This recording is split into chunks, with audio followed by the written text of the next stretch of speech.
Bismillahirrahmanirrahim. Assalamualaikum warahmatullahi wabarakatuh. Di sini saya akan menjelaskan tentang filsafat, ontologi, epistemologi, dan aksiologi. Ketika kita membahas dasar-dasar filsafat, maka kita tidak bisa lepas dari 3 pembahasan besar ini. Yang pertama adalah ontologi, epistemologi, dan aksiologi. Lalu, apa pentingnya metode ini dibahas dan digunakan dalam ruang lingkup saya sebagai pendidik atau guru? Oke, kita mulai. Kita mulai memasuki pengertiannya dulu. Poin pertama adalah apa itu ontologi? Ontologi adalah cabang ilmu filsafat yang membahas tentang hakikat keberadaan, realitas, yang menjadi bahan atau objek kajian dalam ruang lingkup untuk menjawab pertanyaan apa yang dipelajari dan bagaimana hakikat itu atau hakikat dalam realitasnya. Contoh konteks kita sebagai guru adalah, maka objek kajiannya adalah siswa. Sebagai guru, kita harus memahami hakikat siswa, bahwa siswa bukan hanya menerima informasi, atau siswa itu bukan hanya penerima informasi, tetapi siswa juga adalah individu yang memiliki akal, emosi, dan karakter. Sehingga ontologi itu membantu seorang guru untuk menemukan hakikat siapa siswa atau karakteristik siswa itu sebenarnya.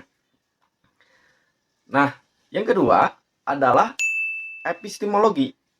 Nah, epistemologi itu adalah ilmu filsafat yang membahas bagaimana ilmu itu diperoleh. Epistemologi juga membantu menjawab pertanyaan, metode apa yang digunakan dalam mendidik, dan bagaimana kebenaran itu diuji. Sehingga kita akan melakukan observasi, eksperimen, logika, dan penalaran.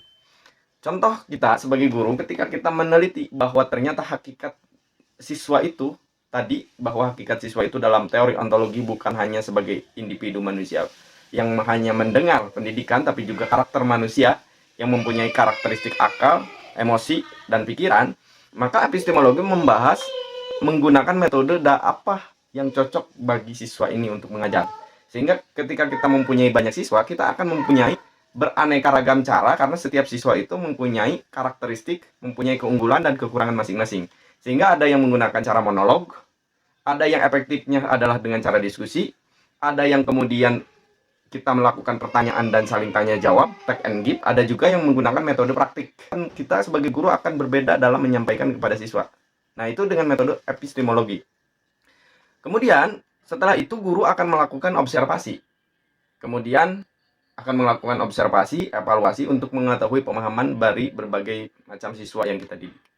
Nah, sehingga kebenaran siswa itu apakah setelah dididik oleh kita dengan metode yang kita temukan itu ada upgrade atau downgrade, itu akan teruji melalui hasil tugas. Hasilnya melalui kita memberikan tugas pelajaran, kemudian kita memberikan ujian, atau kita memberikan kebenaran yang diuji melalui hasil belajar, tugas, dan ujian. Sehingga kita bisa melihat kebenaran itu diuji.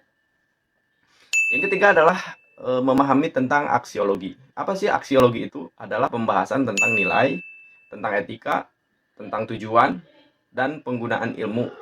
Maka dalam aksiologi, ruang lingkupnya adalah untuk apa ilmu itu digunakan, kemudian user ilmu itu atau pengguna ilmu itu membawa kebermanfaatan atau sebaliknya malah merugikan.